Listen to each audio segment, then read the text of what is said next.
Happy Friday!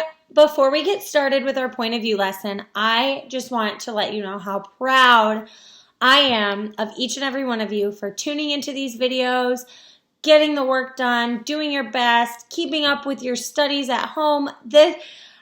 I am just so proud. I don't know if this is something I could have done when I was in 4th grade in your age. So you give yourself a little pat on the back because you guys are killing it. So Friday, we're going to jump into point of view. Again, this is a review. We've done all of this before, but I just want to make sure you have me as a resource if you need help with your Moby Max lessons. So what is point of view? So point of view is the perspective or view. Now, if you look here, right, perspective, and then there's 2 commas with or view. So you know perspective and view are synonyms. So you could say the perspective that a text is told from or the view that a text is told from. I say text because a lot of times we get really caught up on point of view only being in literature, and actually sometimes it can be informational text too. For example, the Diary of Anne Frank. That's told from her point of view, and that's all factual, and that is not a literature story. That is informational text.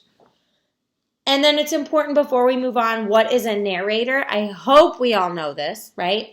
But a narrator is the person, and I put person in quotes because not always a person. Sometimes it can be an animal. Speaking to the reader, and I put speaking in quotes because they're not really speaking to you. The words are just written from their perspective, but when you're reading them in your mind, it sounds like speaking. So remember, narrator doesn't always have to be a person. And speaking, they're not actually talking to you. They're just saying the words that are written. So we call it speaking. Okay, so this is just our quick review before we jump into first and third person. Okay, first person. This is when the story is told from the viewpoint of one of the characters in the story. Wonder, for example. It was divided into 6 sections. The whole book was first person point of view, but we heard from Via's point of view, Augie's point of view, Justin's point of view, Jack's point of view, Miranda's point of view. Okay? So it's the point of view of someone in the story. They will use words like me, myself, I, we, and my. Think about small groups at my back table. We kind of did that goofy little dance, right? Point of view, you hold up 3. Not 3. For first person point of view, you hold up 1 finger.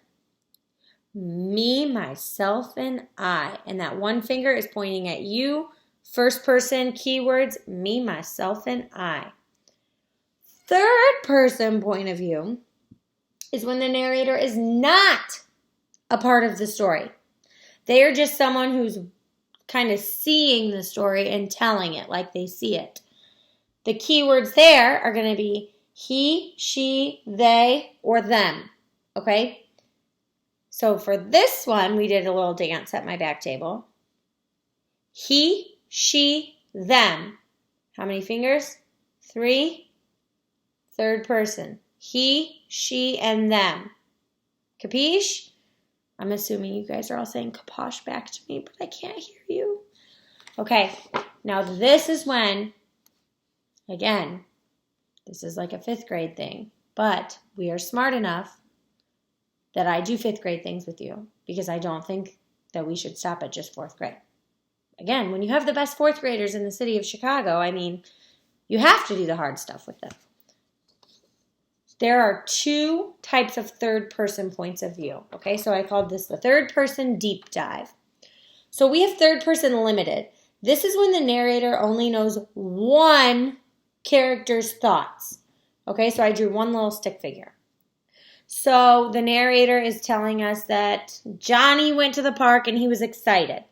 He was meeting Susie there. But they never tell us, we never find out how Susie feels. Omniscient, third person omniscient, is when the narrator knows many or all characters' thoughts. So that would be, so I drew 4 stick figures, right? More than 1 character. So Johnny was so excited to go to the park. Susie was really nervous because the park scared her. Okay, so we know Johnny was really excited, but we also know how Susie's feeling, so that's our hint that it's omniscient. So your assignment on MobyMax today, last one before the weekend, is your point of view assignment. If you're following along in the packet, there is a page where there are like passages and you have to figure out what kind of point of view it is. Bonus, if you can tell me that it is third person limited or third person omniscient. This is our last video of the week. I will be back here next Monday and we will be doing plot, character, conflict, theme, and setting. And again, I know we know that song. There's a slight chance I might be rapping it for you on video. I guess you'll have to tune in next week to find out. If you need any help, you know what to do. Dojo, Padlet, Gmail, call, text. But I am here to help you. So please do not hesitate to reach out to me. I miss you all. I want to see you. And have a great weekend.